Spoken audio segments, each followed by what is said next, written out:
그래서 제가 대만에서 오기 전에 이런 문제점들을 조금은 예상을 하고 뭔가를 준비해 놓고 왔거든요. 물론 저는 그런 걸 전혀 못 느끼지만요, 자연스럽게 눈에서 멀어지면 마음에서도 멀어진다라는 이야기가, 특히 뭐 이제 결혼해서 같이 사시는 분들 아니면 연인 관계라도, 그래서 그 이야기를 좀 들려드리도록 하겠습니다. 네, 안녕하세요 여러분, 바른 외국생활 한국판입니다. 제가 생애 첫 장거리 연애를 거의 일주일째 하고 있는데요, 느낌은 한 1년 정도는 된 느낌입니다.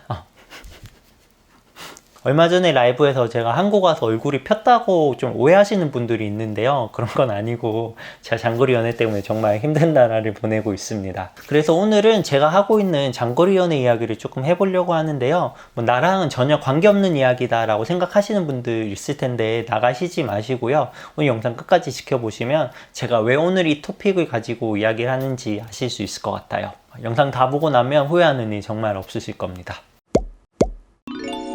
어차피 매일매일 만나는 것도 아니고 장거리 연애가 뭐가 어렵냐라고 하실 수도 있는데요, 지금부터 왜 어려운지 하나하나 말씀을 드려보겠습니다. 첫 번째, 제가 한국에 와서 첫째 날, 둘째 날일 때는 전화를 거의 붙들고 살았거든요. 그때는 그냥 이렇게 전화하는 게 기쁘기도 하고 그랬는데요, 시간이 조금 지나면서부터 집중이 잘 안 되기도 하고 좀 이야기할 주제도 떨어져서 이게 통화하는 게 조금 어렵게 느껴지더라고요. 통화를 하다가도 내가 집중하지 않고 다른 일을 하면 이제 친구가 느끼고 그거 가지고 서운해하는 경우도 있더라고요.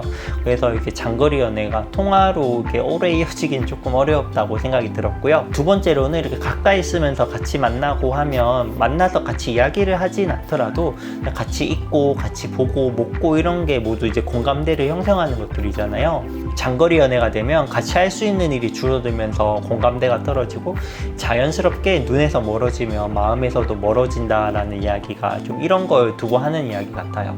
물론 저는 그런 걸 전혀 못 느끼지만요, 그렇게 될 수도 있다라는 생각은 가지게 되었습니다. 네, 그리고 마지막으로 이게 정말 의외였는데요, 오히려 개인 시간이 많이 줄어든다고 느꼈습니다. 일반적인 연애를 할 때는 뭐 업무를 본다거나 친구를 만난다거나 하는 이게 개인 생활이 있고, 그 외 시간에 이제 친구, 연인을 만나는 경우가 있어서 어떻게 보면 이게 조금 나눠져 있는데, 지금은 이런 경계가 없어졌잖아요. 어차피 만날 수 없기 때문에 계속 영상통화나 전화로 연락을 해야 하는데, 친구를 만난다거나 업무를 할 때도 휴대폰을 계속 볼 수가 없어서 어떻게 보면 업무를 할 때도 이렇게 신경을 써야 되고 친구를 만날 때도 신경을 써야 하는 것 때문에 오히려 개인 시간이 좀 줄어든 게 됐다는 생각도 조금은 들었습니다. 그래서 제가 대만에서 오기 전에 이런 문제점들을 조금은 예상을 하고 뭔가를 준비해 놓고 왔거든요. 그래서 그 이야기를 좀 들려드리도록 하겠습니다. 제가 편지 같은 거, 메시지 같은 걸 엄청 많이 적어서 친구 집 곳곳에 이렇게 숨겨두고 왔습니다. 가끔은 치약을 찾다가 메시지를 본다거나 뭐 화장품 근처, 간식 근처,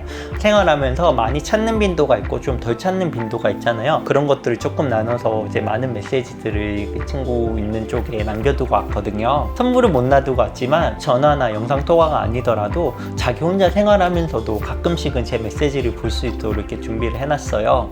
지금까지 아마 3개 정도 찾은 것 같아서 찾을 때마다 이제 영상통화가 와서 좀 재밌다고 이렇게 이야기를 하거든요. 그래서 이렇게 서프라이즈로 찾는 거 이외에도 제가 외국에 나와 있으니까 뭔가 실수를 할 때도 있잖아요. 뭐 친구랑 놀러 간다거나 아니면 연락이 잘 안 된다거나 해서 친구가 삐졌을 때를 대비해서 그런 거 뭐 사과 편지나 고마운 편지, 좀 특별한 편지 같은 거는 조금 찾기 어려운 곳에 숨겨두고 사진을 찍어 왔습니다. 제가 뭔가 실수를 했을 때, 제가 뭔가 잘못했을 때는 그 사진을 찍어 보내서 그 편지를 읽으면서 조금 화를 가라앉힐 수 있도록 준비를 해두고 왔습니다. 그래서 저는 이게 나름의 해답이라고 생각하는데요, 제가 영상 초반에 오늘 영상이 여러분과 관계없는 이야기가 아니라고 말씀드린 게 이런 것들이에요. 꼭 롱디가 아니더라도 그냥 생활 속에서 이런 것들 갑자기 메시지 숨겨놓고 출근할 때라던가 이렇게 보면 좀 그렇게 삶에서 좀 재밌는 부분 하나씩 만들어갈 수 있지 않을까. 특히 뭐 이제 결혼해서 같이 사시는 분들 아니면 연인 관계라도 가끔 집에 놀러 갈 때 있잖아요. 그때 가서 몰래 이렇게 메시지나 선물 같은 거 숨겨두시면 좀 좋아할 것 같아요. 그렇다고 막 그런 거 숨겨놓는다고 막 동의 없이 집에 가시고 그러면 안 되고, 그 한 자리에 있을 때 모르게 이렇게 숨겨놓으시면 좋을 것 같습니다. 저도 한국에 오는 걸 좀 갑자기 준비했기 때문에 이게 준비할 시간이 많이 없었거든요. 친구 집에 가는 기회도 찾기도 좀 쉽진 않았고요. 하여튼 여러분들도 이런 기회를 생활 속에서 찾으시면 좋을 것 같고요. 또 다른 해법이 있다라고 하면 전화 시간을 좀 줄이는 게 오히려 더 도움이 될 것 같아요. 전화를 계속 하고 있으면 아무래도 이게 신체적으로나 정신적으로 힘들기 때문에 나중에 전화하는 시간이 줄어들면서 느끼는 서운함도 있을 거예요. 아예 처음부터 전화를 그렇게 오래 하지 않고 너무 자주 하지 않고 이런 것도 하나의 방법이 될 수 있을 것 같고요. 가장 좋은 거는 기한을 정해두는 것 같아요. 군대에 있을 때도 아무리 힘들어도 국방부 시계는 간다 뭐 이런 것처럼 아무리 뭐 롱디가 힘들다고 해도 언제 만날 수 있다라는 시간이 정해져 있으면 좀 그 시간 같이 기다리면서 참을 수가 있잖아요. 저도 이번에 친구가 생일이 8월 15일 광복절이거든요. 뭐가 됐든 광복절 전에는 돌아오라라고 해서 저도 한국 일정이 혹시라도 길어진다고 해도 뭐 8월 전까지 넘어가진 않을 테니까 그 시간 함께 기다리면서 이 어려운 시간을 보내고 있습니다. 그리고 친구가 자꾸 선물 사오라고 하거든요. 선물 같은 거 사갈 때도 친구가 원하는 거는 웬만하면 사가고 친구가 원하지 않더라도 그냥 서프라이즈 선물 같은 거 해주면 다시 만났을 때 기쁨이 더 배가 되지 않을까 생각하고 있습니다. 제가 경기 다 끝나고 선물 사러 갈 때 라이브 할 수도 있으니까 그때 여러분께서 좀 도와주시면 좋겠습니다.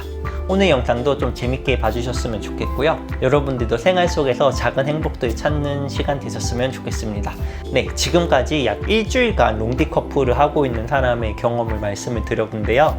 들어보셔서 아시겠지만 그렇게 진지한 내용은 아니에요. 제가 한국에 왔기 때문에 이런 컨텐츠도 만들 수 있었다고 생각을 하고 그럼 다음 영상에서 더 재미있는 영상으로 찾아올게요. 감사합니다.